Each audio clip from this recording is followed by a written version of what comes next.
Welcome back to your YouTube channel fun with చెన్నబెట్ట. నేను మీ నరేన్.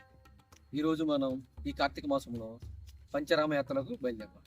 ఈ పంచరామ క్షేత్రాలు ఎక్కడ ఉన్నాయి, ఈ పంచరామాలన్నీ ఒకరోజు దర్శనం ఎలా చేసుకోవాలి, ఈ పంచరామాలు ఎక్కడి నుంచి మనం మొదలు పెట్టాలి, ఎక్కడి నుంచి మొదలు పెడితే ఈ పంచరామ క్షేత్రాలన్నీ ఒకరోజు దర్శనం అవుతాయి అనేది మనం ఈ పంచరామ యాత్ర విధంగా తెలుసుకుందాం. ఈ పంచరామ క్షేత్రాల దర్శనం అనంతరం మనం అన్నవరంలో శ్రీ సత్యనారాయణ స్వామి వ్రతం చేసుకొని వద్దాం రండి. మా ఊరి గ్రామ దేవత అయిన శ్రీ రావులమ్మ తల్లి అమ్మవారిని దర్శించుకొని ఈ పంచరామ యాత్రను ప్రారంభిస్తున్నాం. పూర్వము తారకాసురుడు అనే రాక్షసుడు మెడలో శివలింగాన్ని ధరించి తిరుగుతూ సమస్త లోకాలను బీతిల్లేటట్లు చేస్తుండేవాడు. శివుని కుమారుడు అయిన కుమారస్వామి తారకాసురుని సంహరించినప్పుడు ఆ రాక్షసి వద్ద ఉన్న శివలింగం 5 ముక్కలై ఈ 5 ప్రదేశాల్లో పడిందని, ఆ ముక్కలు ఎక్కడ పడ్డాయో ఆ 5 క్షేత్రాలు ఆరామాలుగా ప్రసిద్ధి చెందాయి. ఈ పంచారామాలు అనేవి పల్నాడు జిల్లాలోని అమరావతిలోని అమరారామం, కోనసీమ జిల్లాలోని ద్రాక్షారామం, కాకినాడ జిల్లాలోని కుమారరామం, పశ్చిమ గోదావరి జిల్లాలోని క్షీరారామం. మేము ముందుగా అమరావతి చేరుకున్నాం. ఈ అమరావతి గుంటూరుకు 35 కిలోమీటర్ల దూరంలో ఉంది. ఇక్కడ నెలకొన్న శివలింగాన్ని ఇంద్రుడు నెలకొల్పాడని ప్రసిద్ధి. ఇక్కడ శివుడు అమరేశ్వరుడికి పూజలు అందుకుంటున్నారు. మేము ఉదయం 4 గంటలకల్లా అమరావతి చేరుకున్నాం. అప్పటికే భక్తులు స్వామివారి దర్శనం కోసం క్యూ లైన్లో వేచి ఉన్నారు.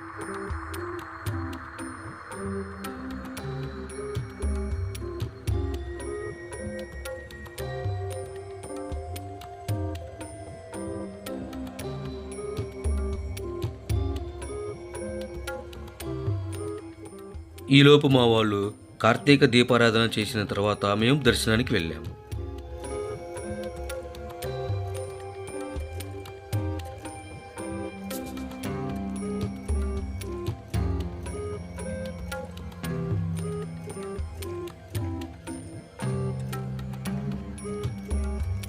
ఉదయం సుమారు 4:30 గంటల ప్రాంతంలో దర్శనానికి పంపించారు. కేవలం ఈ కార్తీక మాసంలోనే మనం ఈ పంచారామాలను ఒకే రోజు దర్శనం చేసుకోవడం కలుగుతుంది. ఎందుకు అంటే ఈ కార్తీక మాసంలో అమరావతిలో ఉన్న అమరలింగేశ్వర స్వామివారి దర్శనం ఉదయం 4:30 గంటల మధ్య ప్రారంభమవుతుంది. మిగతా రోజులలో 6 గంటల తర్వాత దర్శనం మొదలవుతుంది.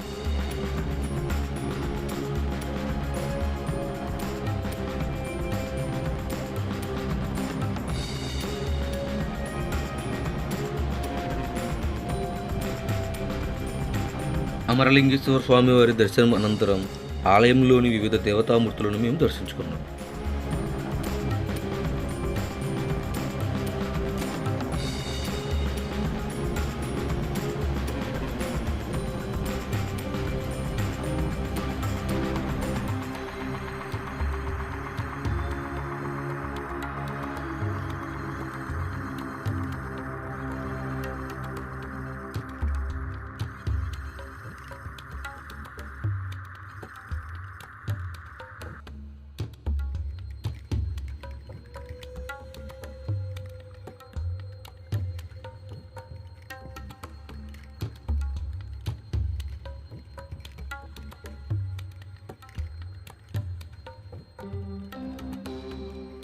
అమరావతిలో అమరేశ్వర స్వామివారి దర్శనం అనంతరం మేము పశ్చిమ గోదావరి జిల్లాలోని భీమవరం చేరుకున్నాము.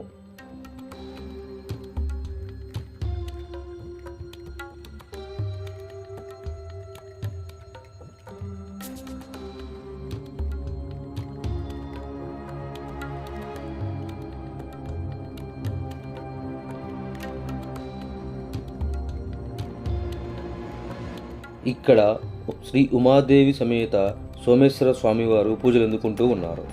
ఈ దేవాలయాన్ని సోమేశ్వర జనార్దన స్వామి ఆలయం అని కూడా పిలుస్తారు. చంద్రుడు తారకాసురుడి శాపం వల్ల కాంతిని కోల్పోయాడు. తన దోష పరిహారార్థం ఇక్కడ శివుడిని ఆరాధించాడు. శివుడు చంద్రుని కాంతిని తిరిగి ప్రసాదించాడు.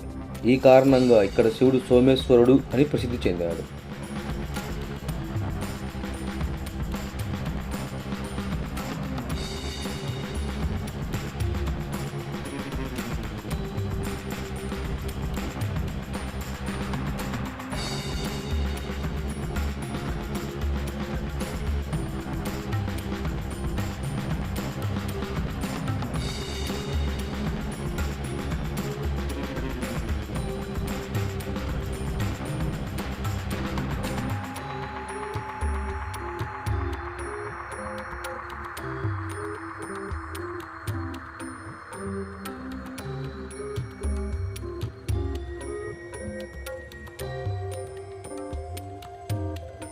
ఆలయ ప్రాంగణంలో ఉన్న కోనేరు చాలా సువిశాలంగా పచ్చదనంతో చూడటానికి చాలా బాగుంది.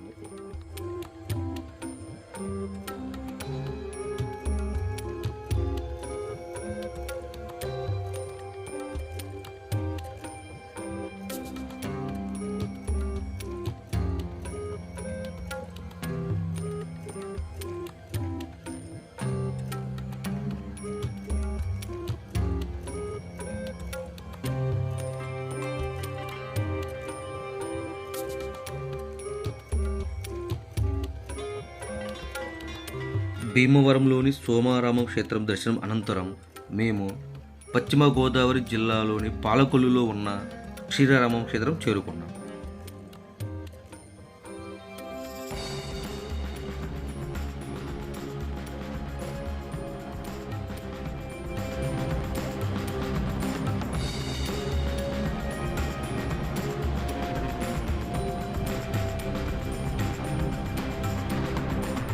ఈ క్షేత్రంలో శివలింగాన్ని త్రేతాయుగంలో శ్రీరాముడు వారు ప్రతిష్ఠించారని ప్రతీతి.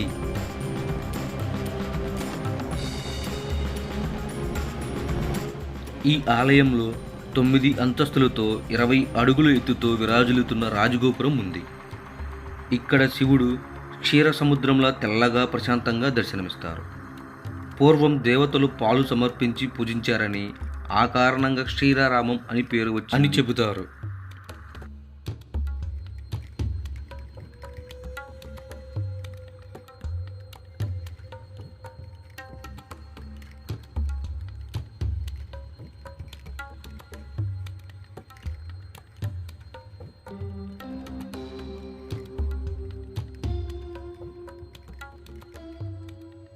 స్వామివారి దర్శనం పూర్తి చేసుకున్నాం. దర్శనం అనంతరం ఆలయ ప్రాంగణంలో ఏర్పాటు చేసిన వివిధ దేవతామూర్తులను మాతో పాటు మీరు కూడా దర్శించుకుందురు రండి.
క్షీరారామం దర్శనం అనంతరం మేము ద్రాక్షారామం చేరుకున్నాం.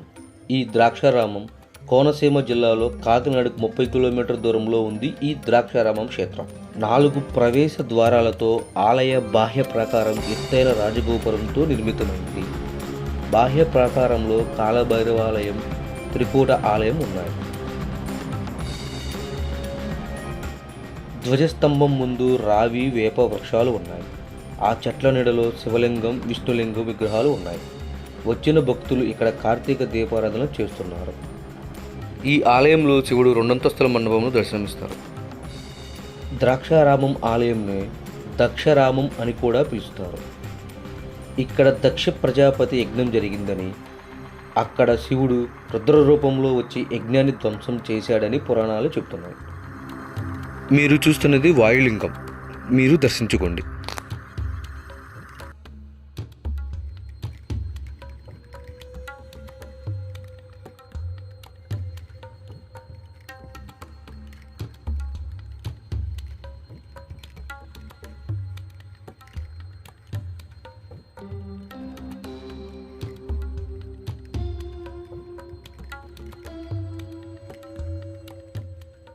మేము చివరగా సామర్లకోటకు చేరుకున్నాము.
ఆలయ ప్రాంగణం విద్యుత్ దీపాలతో తేజీప్యమానంగా ప్రకాశిస్తూ ఉన్నాయి.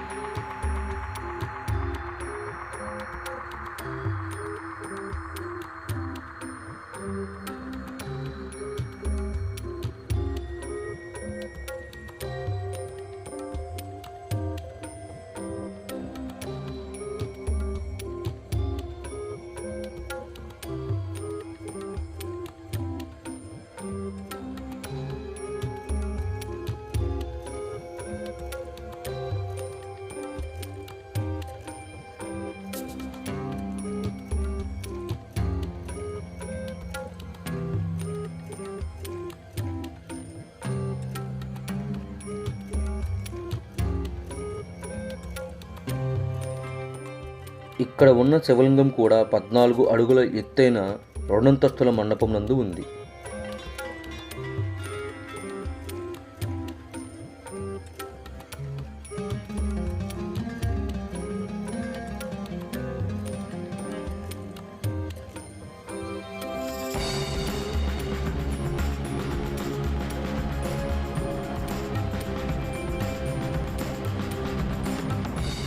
దీపాలతో అలంకరించిన శివలింగం మీరు కూడా చూడండి, చాలా బాగుంది.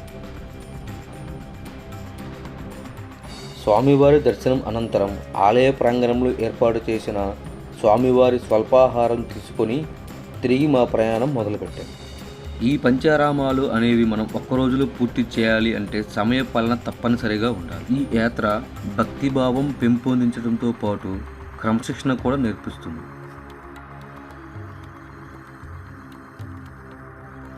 మేము ఈ పంచారామాలను ఒక్క రోజులో పూర్తి చేసుకొని మేము అన్నవరం చేరుకున్నాం.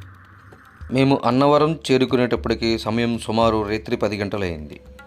మా ఈ ప్రయాణం మీకు నచ్చింది అనుకుంటున్నాను. మనం తిరిగి మరలా శ్రీ అన్నవరం సత్యనారాయణ స్వామి వ్రత వీడియోలో కలుద్దాం. అంతవరకు సెలవు.